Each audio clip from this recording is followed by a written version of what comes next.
so I'll try to go for 30 minutes. Let me share my slide and we can begin. I also want to acknowledge, before I begin, the presence of my dear friend. Can everyone see my slide deck? Yeah. Ian Thompson, who is with us, and you can see he's in my references. And there's a little bit of an anecdotal story that I have to begin with, because when we were both studying with Derrida in the early 90s, and Ian was in San Diego, I was at Irvine, and we would meet and developed a very close friendship that's lasted for over 3 decades. Now, 4 decades, what am I saying? Coming to point. No, is it 3 decades? Yeah, 3 decades. Alfred and I, 2 decades. But it took me a while to mature into the thinking that he already began in the 90s. And I want to acknowledge his work. This is 2013, but it was in his 1999 essay where he, at that very young age, confronted Derrida's reading of Heidegger on Death in the Aporias, 1993. And then subsequently 2007, an essay on Levinas, and then 13 in the Cambridge Companion. And then, I don't know if people can see my notes, but forthcoming is his book in 2024, which will be released, if that's correct, Ian, Rethinking Death in and After Heidegger, where he discusses Heidegger, a few other thinkers, and then, of course, his own original thoughts. So I want to thank him for being here and also inspiring me for so many years to think about the problem of death. This is really outside of my realm in terms of Hegel and in terms of Heidegger scholarship. I focus a lot on time and historicality. That doesn't mean I can't bring in death at the beginning of Division 2 and Azorga in Division 1, but I rarely take the chance to actually just focus on that Chapter 1 in Division 2. So we're going to attempt to do some reading of that. This is the title of my talk. Thanks to Alfred's inspiration to bring Heidegger into dialogue with non-Western thinkers. It's been a very exciting day and morning. I'm not an expert in South Asian studies. I descend from South Asia, at least my ancestors and my parents, but I grew up in the West. So I don't have a command of Sanskrit. And so for those that do come and have this background, I beg you for, and please indulge me with my really naive and simplistic understanding of the translated text, speaking of Uberzetsen, Aki. But we're going to look at the Upanishads, which is, for some, perhaps the most philosophically difficult text of ancient Hindu thought, starting with the mythological Vedas. But this is the philosophical crystallization of ancient Hindu thought. So we're going to look at the longest and the oldest text. But as I, of course, jump around, I can't be linear. I wanted to jump to one of my appendices because I can't do anything without Hegel. And I do have a quote here from Revealed Religion of the Phenomenology before his last chapter, Absolute Knowing. I won't read the text, but essentially it's a summary of, at this point in Revealed Religion, and art in general, where he begins natural art, and then the Greeks, another Alphabean that takes it to a closer, but Christianity, and Akim, you just mentioned, you just discussed this, is the penultimate shape of spirit in the form of art, before you get to the philosophical comprehension, which is absolute knowing. So those of you that may not be familiar with Christianity or the Trinity, essentially he's talking about what is really a triplicitous structure of death, a threefold structure of death. I'll just, not reading the quote here, it's there, but my own thinking on this. The threefold structure is, on the one hand, the depth of the split between the ineffable, eternal, non-representable God and human finitude, so non-kairos, whatever's before Christianity, in all religions, not just Judaism, but the depth of that split between the eternal, invisible God and the temporal human finitude. But then the death of this God-man, the incarnation, which is the center of Christianity, Jesus, and the salvific meaning of that. And then the repetition of the daily death of that in the Eucharist and the Mass, in terms of the earthly time of the Church and the sending of the Holy Spirit. So there's a threefold structure of death, and it's not original thinking. People like Hippolyte, who wrote a magnificent commentary in the 40s. Kojève is one of the most famous in the French context, but Hippolyte, Benedictine monk, who translated and produced a long commentary on phenomenology, the teacher of Derrida and Deleuze and Foucault, that generation. He also speaks of this triplicitous nature, but I want to put that in the background. And then I mentioned Derrida earlier, and I'm glad Ian is here. I want to invite him if he's willing and wants to take us deeper into this, because I think his reading in 1999, so long ago, scintillates with the clarity of his critique is just really indomitable. But this is one of the many quotes that you can extract from this long essay of Derrida's. But those of you that are familiar with being in time, when we get to the definition, finally, death as the possibility of impossibility, here comes Derrida trying to look at this paradox of aporia. Says, hey, wait a minute, what is the difference between the possibility of appearing as such, the possibility, the appearing of this possibility, the possibility, but also the impossibility of the appearing? And if you look at his text, he's plays around like he normally does between all distinctions, possibility, impossibility, the human and the animal. But he kind of backs us into a corner where these distinctions lose their meaning. And from that, and I agree with Ian completely, there's a false move that's made where he tries to say, well, therefore your ontological difference, Heidegger, the existential ontological conception of death, Dasein's being towards death, as distinct from the ontic understandings, demising, perishing, dying, and also distinct from the history of theologians or anthropologists or religious studies or anyone who wants to study death. There's something more fundamental, your existential analytic, that then makes it possible to be and inhabit those beings that then talk about death this way. With Derrida, these distinctions within both the ontological difference, the existential project, and then other ways to think and narrate and write about death start to get blurry, especially with the Eigenmächtigkeit, the authenticity of the human approach to the question versus other species or beings like animals. Anyway, we can't, this is yet another major post for me that I always have to grapple with. And then this is sort of the framing of, I'll put it here, because most of the talk will be spending reading just Heidegger's Being in Time. But I put this here because this is from the Upanishads, and if you follow historians and archaeologists, it would probably date back to the 7th century, 6th century. Comparatively speaking, you might think of the Mosaic text of the Exodus, even though Moses is in the 12th century, but the beginnings of Deuteronomy, maybe the oldest prophets, Isaiah, Amos, it's that old. I guess Homer, I should know this, we should all know what the date is, but definitely before the pre-Socratics. So very old, and before Buddhism, when they put it that way too. But this is sort of their genesis, like our Hebrew Bible and the Bible in general, but the Genesis story. But what you find here at the beginning is death. What are they talking about? There's nothing whatsoever here in the beginning. It's covered only by death, the hinaragarbha, or hunger, for hunger is death. He created the mind thinking, let me have a mind. He moved about worshiping himself. So this is very chapter 1, section 2, section 9, chapter 1 again. And the Derrida Upanishad is the first and the oldest, apparently. It's the biggest too, so it's very foundational. But then another Genesis. In the beginning, this universe was but the self, Viraj, of a human form. He reflected and found nothing but himself. He first uttered, and he. Therefore, he was called Aham, I. Hence, to this day, when a person is dressed, he first says, it is I, and then says the other names that may have had. I'll put those before you, and I'll leap to the structure of my talk, which we're really going to spend our time with Heidegger. When I read the text, and those of you that may not have grown up in an Eastern context, a non-Judeo-Christian context, some of us have, we come from the East, or we have some kind of like childhood memory and familiarity with Hinduism and Eastern, and maybe some other Eastern traditions. But when I look at that, I still look at it as an outsider, and I'm mystified, I'm entranced, I'm completely locked into those texts, but I have no understanding of them at all.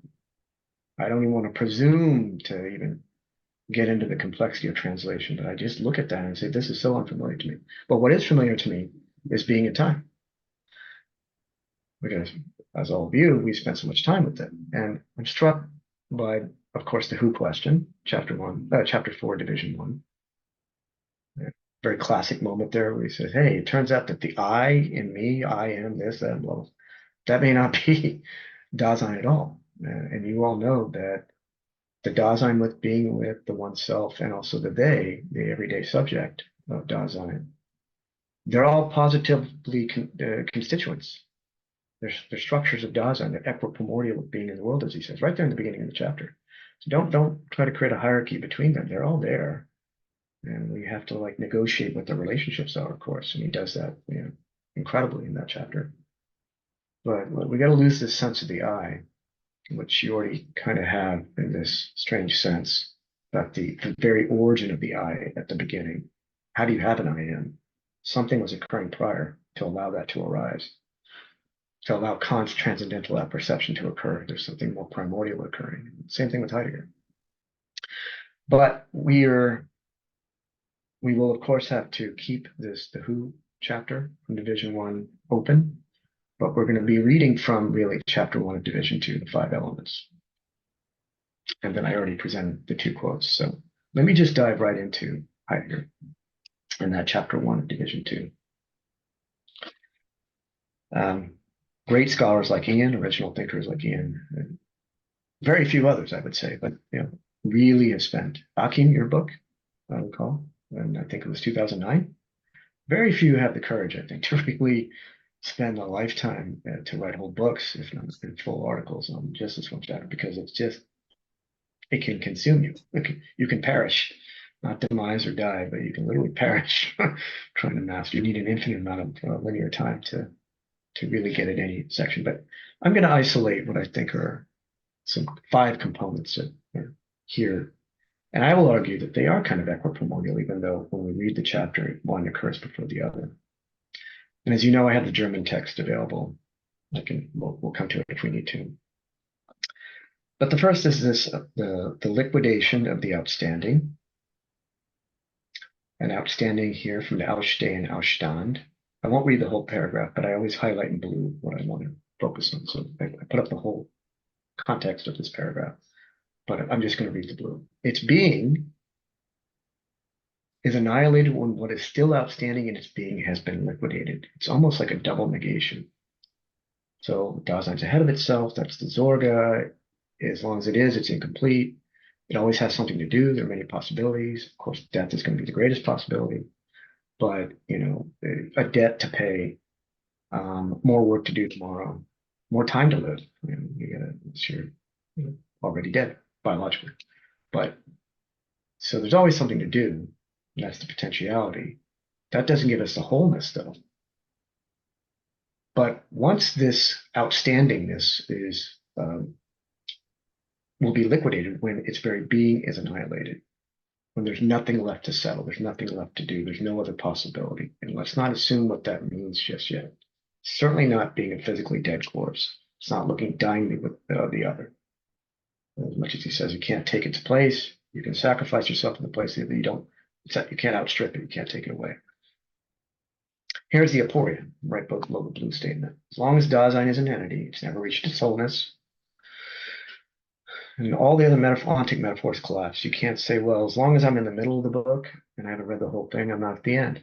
So as long as I'm there, I'm still reading, I'm not at the end. So I can finish the whole book. That's an ontic metaphor. Just saying, as long as it is. But then presumably, once it gains this wholeness, that also means the utter loss of being in the world. It's no longer Dasein. No longer to be able to be in the world. And Derrida has some issues with this question of being able to be. In such case, going back to the blue, being is annihilated. Its being doesn't be. What is still outstanding has been liquidated. So again, the ontic register is I've paid off my debt. That was supposed to be still waiting to pay it off. Once it's done, it's over, complete. That's the ontic register. That doesn't give us the ontological sense. All he says is it can never be experienced as an entity. So that's element 1. Element 2, which comes right after in section 47. So section 46 is the first section. 47. I love this one because I get that feeling of Hegel and Aufheben, even though there's no discussion of Aufheben here. But when Dasein reaches its wholeness and depth, to go back to the previous quote, the wholeness, that's the annihilation of being, that's the liquidation of the outstanding. Put all that in that wholeness. it simultaneously loses the being of its there, the being of the Da. By its transition to no longer Dasein, nicht mehr Dasein, it gets lifted right out of the possibility. Lift, Haven. It's not in it's not being in time, but I'm thinking like between Christology, the resurrection, Hegel's Aufheben. Lifted right out of the possibility of experiencing the Übergang, the transition, and understanding it as something experienced. So you're not going to get an understanding of this experience. There's a lifting out right at that possibility. You're no longer there. The wholeness is achieved, but guess what? You'll never be able to conceptualize it. And we all know, religion, theological registers, near-death experiences, afterlife, dying, seeing something, coming back, telling us about it. Any biblical tale on the witnesses in the Gospels, and there's no going beyond this point and saying, hey, this is what it's like and experiencing it. But all of this also constitutes a complex event. So that's element 2.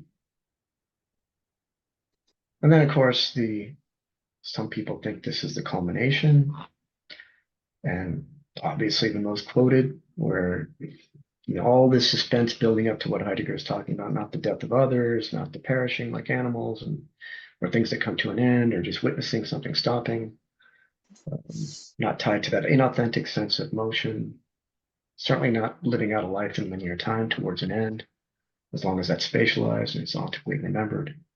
But this really is the culmination, because it just kind of like throws everybody for a loop. I mean, death turns out to be a possibility. Of course it is, like many others, but it's the ultimate possibility, because it's the possibility, the absolute impossibility. But here for me, equally equiprimordial with this, or equally important, is the Bevorstand. Standing before, bringing oneself before. I don't know if it means standing before a judge, but I'll have to rely on Hakim and others and all the ontic registers in the Bevorstand. What's more interesting is, for the English translators, they take the Bevorstand and they use the word impending. And impending for a lot of us in English is, oh my, there's a lot of ways to deal with that. Some mostly gloomy when you say impending. Oh my gosh, the deadline is impending, the storm. But I want to, like Heidegger, really deconstruct any kind of ontic sense, but also understand the massive complexity of something like impending, hovering, rising, coming. So that's third. Fourth, all the main elements that everyone thinks of. Four sub-elements, if you will, in just this one proposition. It's not relational. Sorry, nobody can take away our death. Nobody can take our place in our death. And it's really hard to relate across other Daseins, because everybody else has their own approach to it, their own view towards death. Outstripped, you can't come in and take it away. Certain it's going to happen. It's as about as certain of a fact as anything else, probably more certain than anything else. And it sucks, because it's that you can't question it. There's not up to debate.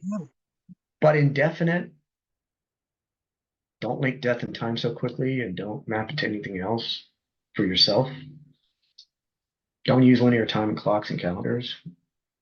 And even if you did, you're still not going to, even at that very point and moment of the perishing and the flat line, you're still not going to get it, because there's a distinction between what he means by death and that now point when someone says, hey, this person's dead. But indefinite, you'll never know when. It can happen at any time. And there's an accumulation that takes place. It's not psychological per se. You can't flee it. Don't embrace it. Don't just sit there in your morose state and just wonder about it, because you can't do anything else. You're afraid of it. You love it. You're just like, okay, I'm going to just go embrace it. You're not going to kamikaze here. Not doing it for nation or spirit. But it's when he says angst as an accumulation linked to freedom, which we'll get to as the last element. Just because it's certain and indefinite doesn't mean it leads to a constant hovering, hanging around, impending sense of what we need to do. But what I find most interesting in this moment here, this is in the very same, right after that, the four elements are non-relational, abstract, certain, and indefinite. Keep in mind here, we'll read the blue. Death is, firstly, death is the end of Dasein, is Dasein's utmost possibility, non-relational, certain, indefinite, abstract. But in Dasein, being towards its death, as constituent of Dasein, the being towards its death, that invokes some kind of movement. It's uttermost not yet, not like any other not yet. Tomorrow, I have to finish my article, I have to finish my teaching. Tomorrow, I have to do this event. And not those not yet. So they're all those not yet. This not yet is already included as being towards in its uttermost not yet. The uttermost not yet has already been included. But the problem is if you say, okay, like all the other, if you start comparing it to all the other not yets, the death event, and you go back to that sense of something being outstanding, remember the first element, then you're back to square one. You're not ever going to get to this authentic sense at all. Because don't make it seem like it's just another outstanding thing. Sure, it sounds like it's one of many not yets to occur, but it's of a different categorical order. So that's the fifth element. We can do, sorry, no, that was the fourth element. Fifth element, again, this is now bringing the chapter one to a close. Very famous passage. Anticipation reveals to Dasein its lostness in the they self. Remember, running ahead, anticipating, care, that was introduced earlier. Fundamental priority for the being of Dasein. We already learned about the they self and the lostness in it, and authenticity and following. So anticipation reveals to Dasein its lostness in the they self and brings it face to face with the possibility of being itself. Primarily unsupported by conserveful solitude, but of being itself rather in an impassioned freedom towards death, freedom which has been released from the illusions of the day, within these elements, fatical, certain of itself, anxious. I'm not an expert. I'm so glad he is here. He can teach us, but I don't want to get into resoluteness and what follows after chapter one. Just staying right here, freeing from the illusions. There is a freedom. You don't want to think and talk about everybody else and the way they talk about it. As much as he says this, people say he doesn't have any ethics. I think the guy is remarkably ethical. He says about the empathy required if you really want to do a phenomenological analysis of mourning and burial sites and the death of the other. And again, Ian has this great understanding of the debate between Levinas and Heidegger on this. But just in Heidegger in his own structure there's, if you're going to start talking about death in those registers, the death of the other and mourning, the work of mourning, there's still a phenomenological way to do it that's authentically committed to what he's trying to lay out in this existential analytic. But being free from the day, keeping all those other elements in place, especially the impending, the certain nature of it, and the indefinite nature, the anxiety that builds up because you're going to run out of time and you haven't finished everything and nothing else has made you complete. You're heading directly towards it. It's not like you can miss the mark, unlike sin, the theology of sin. That's Aquinas. You desire God completely and the eternal structure that Jesus can give you if you believe in his resurrection. But sin would be the thing. Right when you're going for that, you miss the mark. It takes you to something else. And that's why you fall. I can't use that with Heidegger, but there has to be some kind of courage that is built into this freedom once you're freed from any other illusion or perspective about what this possibility is. Okay, so those are the five elements. As I mentioned, I don't like to read things in a linear way.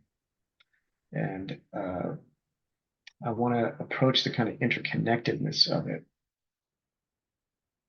And I can only really do that through a type of contrast. All of us can debate and discuss all these different dilemmas and aporias in Heidegger. Some of us may be interested in really showing as a contrast in its own complexity, because obviously it would be foolish to simplify it. the Christian theologies of the Kairos and also the Parsia, the anticipation of the second coming. That's the Christian kind of context. But not to be unfaithful to the spirit of this conference, I mean, at some point we have to create that dialogue with something wholly other, which is the non-Western context. If it's not Abrahamic, so not Judeo-Christian Islamic.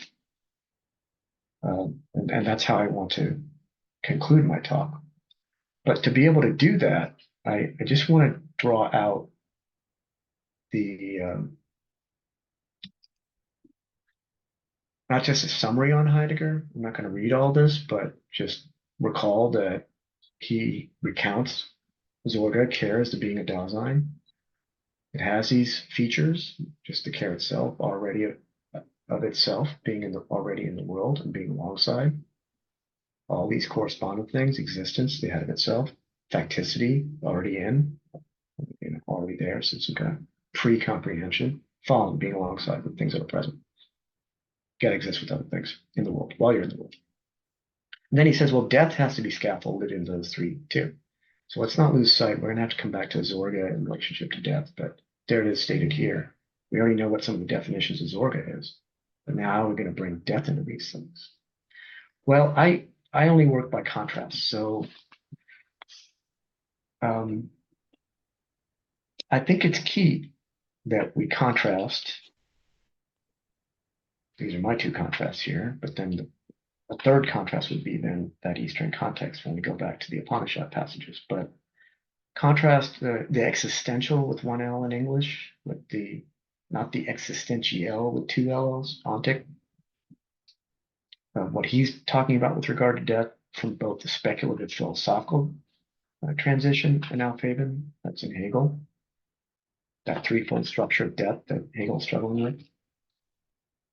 But those of you that know the Christian context, the Gospels and the Pauline Christology, the meaning of Jesus' death before the resurrection, ascension, sending the Holy Spirit.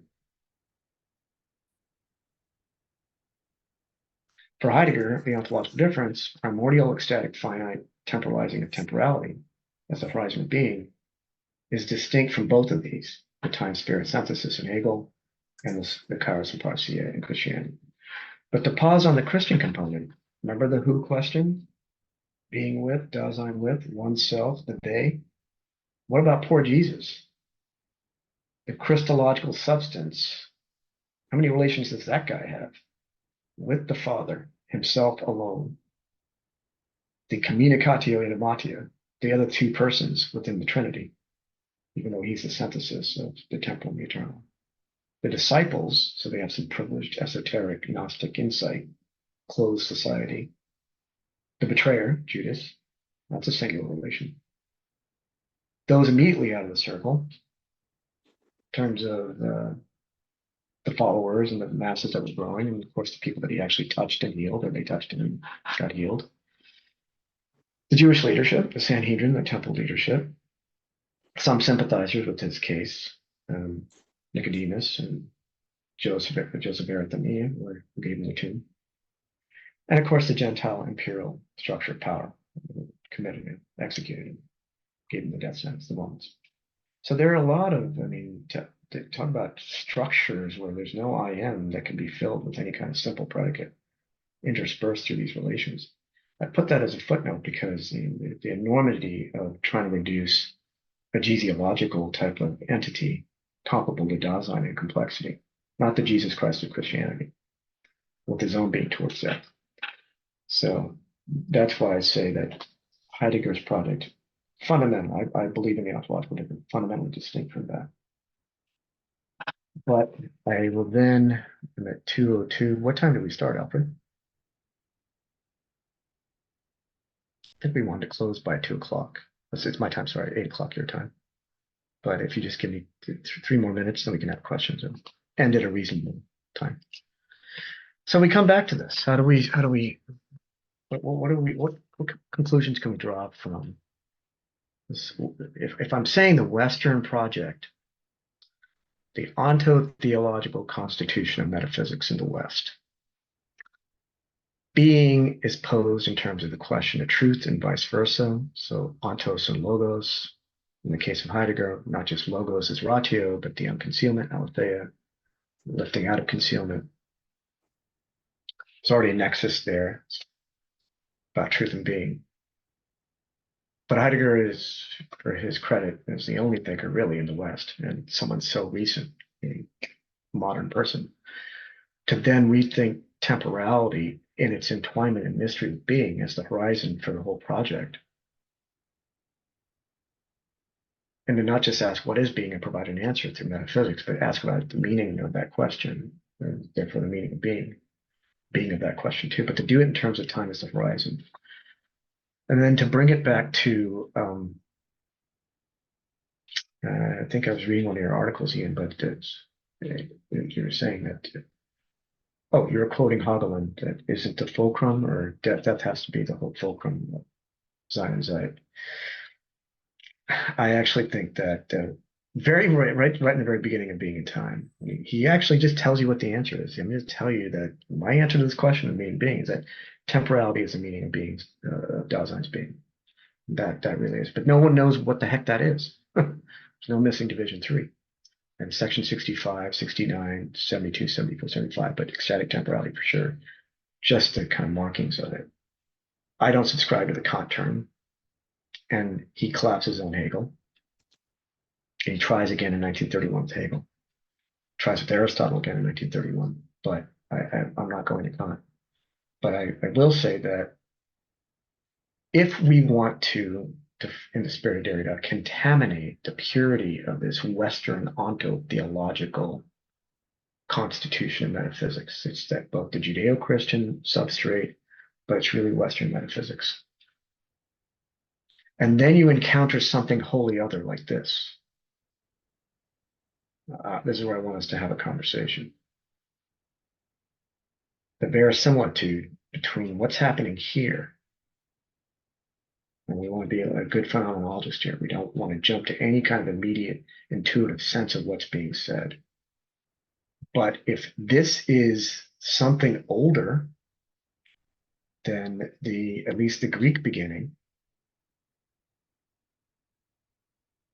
and we're not concerned about its basis as a religion in terms of another faith, but is this story, this cosmology, a linkage of death inscribed at the beginning and the birth of any entity, a primordial clearing? I'm just going to stop there because I know we don't have time. I can go on for a while. Because I want to ask you all, those of you that are the experts in Heidegger, the who problem is in chapter 1, division 4, the problem with the who. Chapter 4, division 1. And the death problem occurs in chapter 1, division 2. The linkage between them, this I am, to use Hegelian language, taking subjectivity and finally raising it to substance, but synthesizing temporality and eternity, and then committing that to another alpha against Christianity. That's the Hegelian project. But even in the religious aspect, there is the fulfilled predicates in Jesus's passion, that whatever's happening there in terms of that possibility of impossibility is not being named. I'm talking before the resurrection, before anyone understood what the heck was going on. There's an occurrence there. I want to argue that, between this Eastern context and our Judeo-Christian kind of setup for Heidegger is a massive gap or chasm that can't be filled. And the consequences of that are not just the eclipse of the West, but I will argue, going back to Akim and maybe indigeneity, the very impossibility of the West, the very illusion of the West. The West has fallen from something more primordial. For Derrida, the ontological difference is itself a fallenness from something more primordial, this difference that we'll never be able to name because there's never been a name other than time for the West. And if you were to think of that other, you couldn't use the word time, as he says in Usia and Grame. So similarly, I'd argue that the West is a type of fallenness or impossible, from something far more primordial that is yet to come to us, and very strange. So I'll conclude with that and look forward to our discussion. Thank you very much, Roy. That's another thought-provoking session as usual. So we can open up the questions. Are you raising your hand or not? Cameron. Anybody? Yeah, this Achim.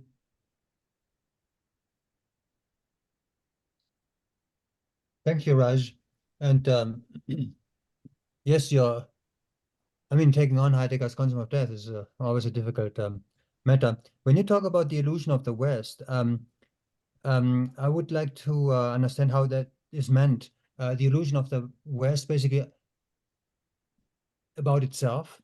Is that the illusion that it's a misunderstanding of the self about itself, of the West about itself, that it thinks it does something, that it achieves something called progress, but in the end we are left with nothing but destruction. Is that the illusion of the West, that we basically now are hitting the end of history, of human history? That's one thing, that basically it's our Vorlaufen zum Tode, our anticipation of death. And that's my other question connected with this. I think anticipation is a mistranslation of Vorlaufen. I think, and I don't know how to actually replace it with what better word, because, and that would be maybe a side question. Do you think for Heidegger, the concept of Vorlaufen is always authentic being towards death, or is it also, does it also include the inauthentic being towards death? So, but the passages that you have included basically seem to just see Vorlaufen anticipation as an authentic being towards death. This kind of where the anxiety, then the fundamentalist suspicion basically breaks open, and we are aware. And and I think anticipation doesn't really capture what Heidegger calls as Vollzug. Exactly. There's something. I agree. It's too theoretical, it's not existential. I don't know, I have no better word for that. But it's not geistig. It's not geistiger. It's pure English, which is antithetical to anything philosophical. You ask me, but anticipation. I mean, who cares about it? But Vorlaufen, the running ahead, and it's not even running ahead as in like, oh, you're being over hasty and you're not prepared at the right time, propitious time, and you're just doing things too fast. But young man is doing too much ambitious stuff before he's ready. But it's not running ahead and like, okay, I'm gonna go run ahead, reconnaissance, and bring back the information to everybody else and pull them forward. So because I'm not set up on a million mission, but it's just there's this day Streckung for sure. But the illusion of the West, that's how you asked, right? Can I give a personal response? Because as an Eastern raised being in the nucleus of the West, being raised here in the West, but with this Eastern ancestry that was not Judeo-Christian at all. And that's why it's wonderful, this gathering. The last person I saw that Ian and I saw was a guy from the 60s up until the early 90s when we were just children, just before we even got started. He's the last guy to try to really take on Heidegger, who took on everything in the West. But even Derrida didn't come from a Christian upbringing. Just be honest here. Whenever he got to it, he would have been an old man. But I think through Panchachka, perhaps, I'm sure I'm simplifying here, but the Czech philosopher. But the 80s, Derrida for sure, and the 90s was at least capable of encountering what Heidegger was attempting to do with Christian theology without being in it. Aporia concludes with the Marrano, by the way, which is the oppressed Jew inside medieval Spain, who had to hide their secret identity while they're pretending to be something else on the outside. But there is an uncanny feeling for me that there's everything inside the West on time and death. And if I have to use the ontic temporality of history to say, okay, well, it's the 7th, 6th century versus the pre-Socratics, and the closing of the Old Testament, the Hebrew Bible, 2nd century Daniel. And really, it's crystallization, and then the Septuagint, and then of course the New Testament 0 to 100, Jesus and then 100 to 300 Chalcedon. That seems so young compared to this type of speculative metaphysics that the German idealists and others picked up on. So there's a tension that I have to struggle with, that I see this with Derrida leaving off. Okay, if there's going to be some other names for things like what we take as our registers of time and death, and we're just closed in with closure. We're stuck in this structure. You know, there's not going to come. There's no. You don't go come up with a bunch of new names. That's not going to make any sense. The problem is that we're enslaved to every single signification that's been handed down to us. Nietzsche had to take it on, and then certainly Heidegger. But then here comes this, and it's like, do we have a non-psychological, totally unemotional, maybe not the stillness that Amakant was talking about, and I wouldn't call it apathy either, but there's just this wholly other way to relate to time and death. And what's so bizarre about a guy like Heidegger, for his own generation, maybe the only, to get so far out there within that closed off in the West, touching the border of this alterity. You know, if we could talk to him, that would be, and just say, wait a minute, you know, is it possible that if we're not going to deal with linear time and birth and death, we're not going to deal with the kairos, we're not going to deal with the resurrection, or picture thinking, and you think Hegel is just a philosophical usage of the now point, as you said, it's presence, and instead of in the time-spirit synthesis as a metaphysical finalization of this presence of time reduced to the now point, that you are going to do something far more primordial and different to derive that thing and disclose this, you know, clear out this other way.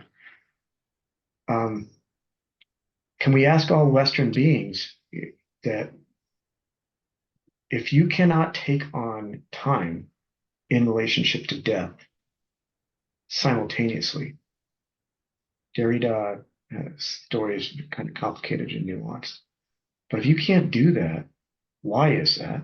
Do you bother to ask that question? If you are trapped within this inheritance that has to individualize death, that's another question. Not just can I die my own death, but there is no frickin' individual. Therefore, there's no individual death. But there is this cosmology. What the hell is going on here with these texts? Sorry, I'm just like didn't show. Okay, bring it back here. What is this all about here? Two Genesis stories. Death is that they inscribed in one. Then something emerges from that where it starts to worship itself. And then in this profound Alleinheit loneliness, in the beginning there's nothing but self. And actually there's another translation that says, the first being says, there's nothing else around, I'm alone. Therefore, somehow this I comes out. And of course, this I has enslaved the Western identity for sure, who then obsesses about death, which then requires the antidotes and original thinking of like Ian to help us navigate it. So we don't just like, I love your the last quotes that what you shared with me with the text, Ian, that was in your book. I want to bring them into the conversation, but the what was I going back to? But yeah, I think no, it's the demise 2013. Hey, let's just finally find a way to handle this in the most respectful manner possible. And you're talking about doctors taking another approach where you really walk with the dying person. So I'll put that out there, but there are possibilities like Ian where, okay, I'm not going to be stuck with what I've inherited, and yet I'm going to take seriously the nature of the critique. But I'm not going to be afraid to think outside the box here and move us in a direction that's no longer identifiably that of Western metaphysics or religion. I don't know who was next, Alfred, but I think Ian and then Miles. Yeah, Miles was first. So. Yeah, Miles. Yes, I have a comment and a question. This is a general comment, and it's not directed to you specifically, but to, in general, Heidegger Studies and students. I'm very cautious when any presentation begins with Derrida and takes its orientation from Derrida's reading and understanding of Heidegger. I call it French fried Heidegger, and in great quantities, I think it might be harmful to the health. But in any case, so that's my comment, and that requires a very long discussion. We need to go back to elements of your paper, but more seriously, and to a question. There is in your discussion, and including in it the reference to the passion, the death of the Christ. In Heidegger, I don't see in the text of Being and Time any leads that would help to understand that. So my question is, what is your understanding of the difference between Tod, as in the existential Sein zum Tod, in the context of the overall existential analytic, and what Heidegger refers to as Verenden, or coming to an end, which I think is what we would probably think of as ontic death, which, as I listened to your paper, seemed to be what you were referring to often. So would you comment on the distinction between these two and how they play into your understanding as presented in your paper? Thank you, Miles. When you mentioned the French fry, I got some PTSD as a child, as a 20-year-old back in the 90s. I'm so glad my bigger brother is here. He's always protecting me. I don't know how to, he's much smarter than I am, and he's also a bigger guy, so I'm going to defer to him. Like how to, I recoil, like I agree, like I'm trying to bring up Derrida to whether it's analytic philosophy but certainly within continental and sacrosanct Heidegger scholarship. But I'm with Ian though, and he was the first. I mean, I acknowledge him. You're the first Ian to catch it. I'm so late, I feel so ridiculous, but that was awesome what you did, and you did it contemporaneous with the thinking of Derrida.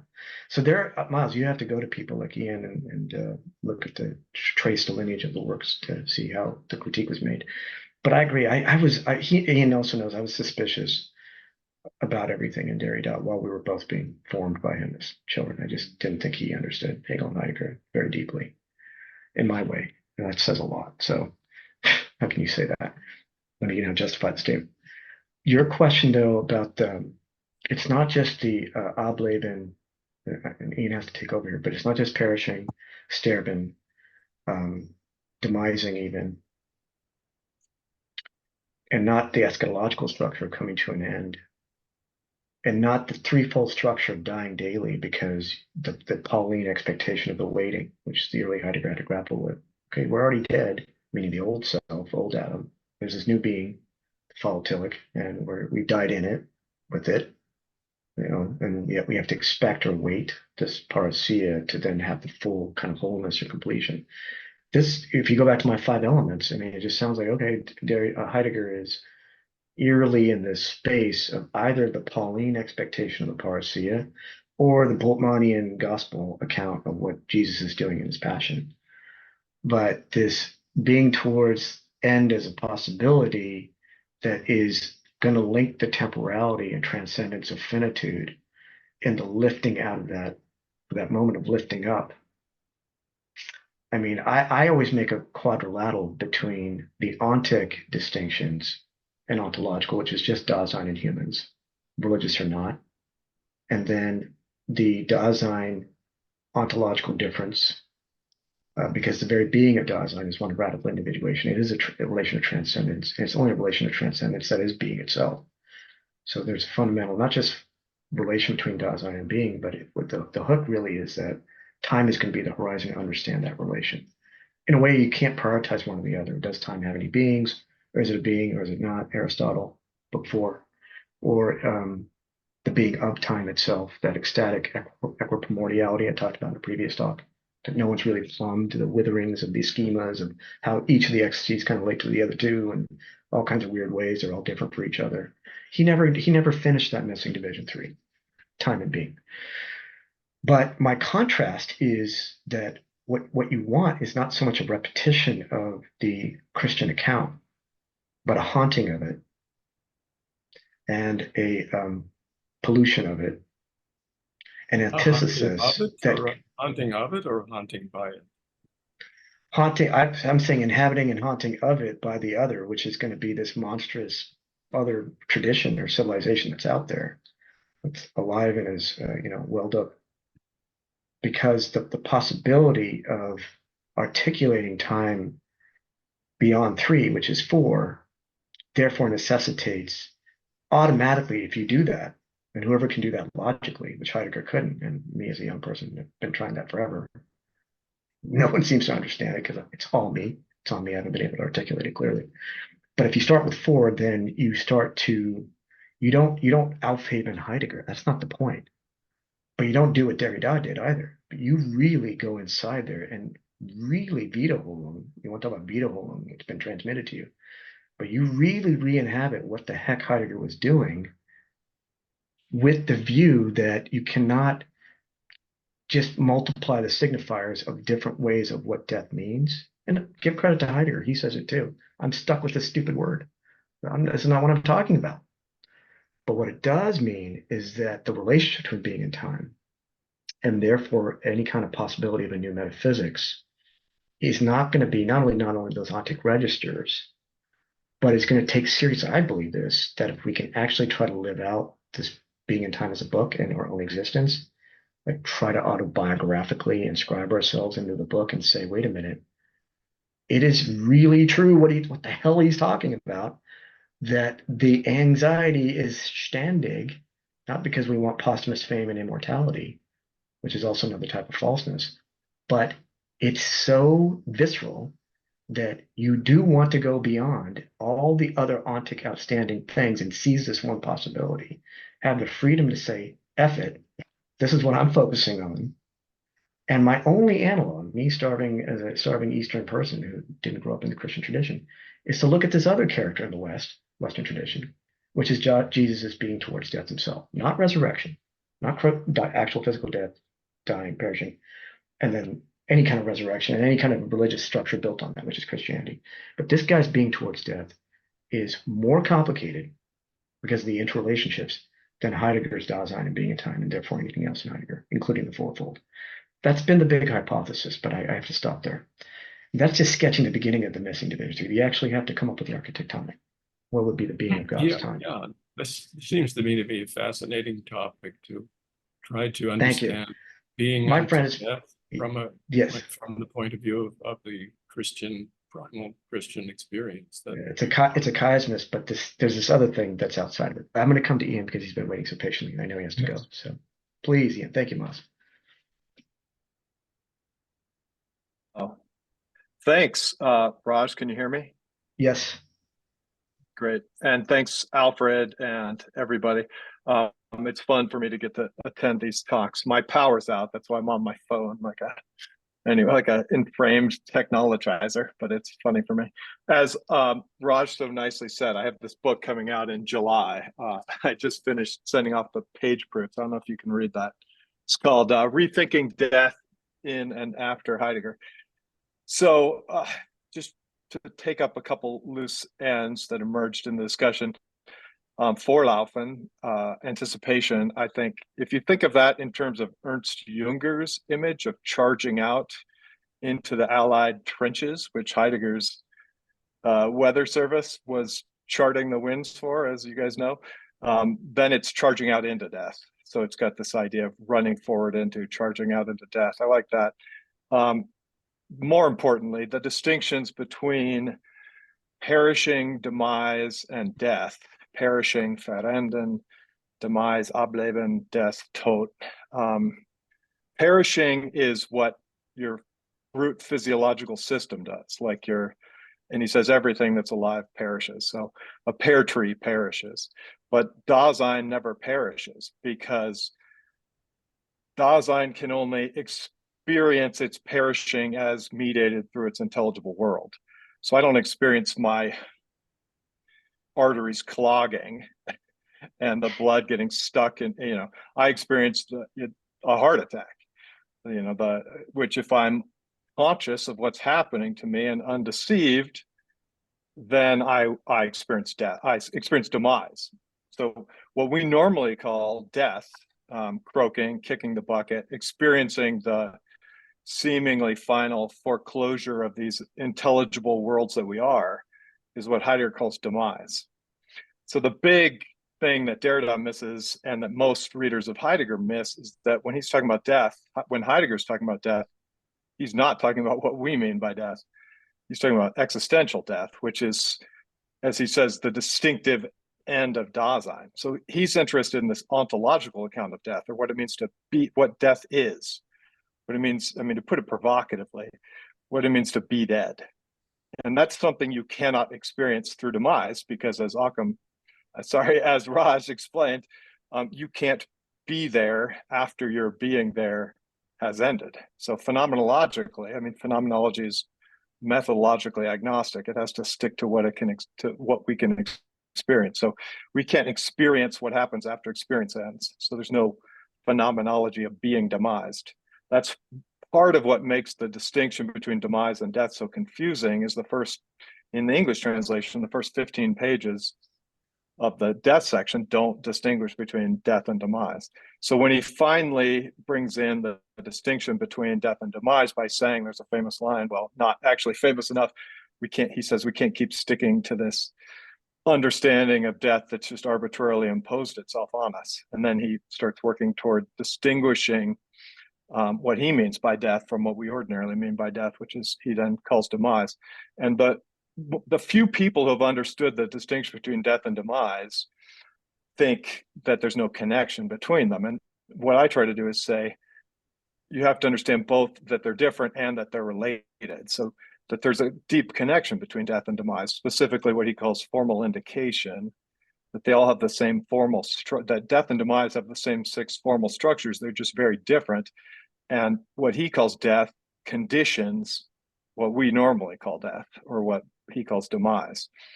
So it's a complicated story, but it's what he's trying to suggest, I think, is to bring it back to this Christian or Judeo-Christian or Abrahamic tradition, is something like a phenomenology of conversion. So how you can die to this world, how your entire practical world can die or collapse into a kind of nothingness, and then how you can be reborn, be reconnected to the world.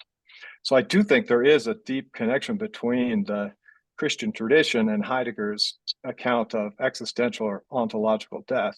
It's just he's phenomenologizing it. So he's trying to only do justice to the sides of it that can be actually experienced by us here and now. I'll take Alfred's presence as time to shut up. But thank you, everybody, for really fascinating talks today and discussion. Thank you, Ian, for Thank you, Ian. joining us and stopping by. Thanks again, Raj, for your presentation. Thank everybody who's still there for being present, for being there. Tomorrow we'll continue at the same time as today. Looking forward to the other papers that we still have in front of us.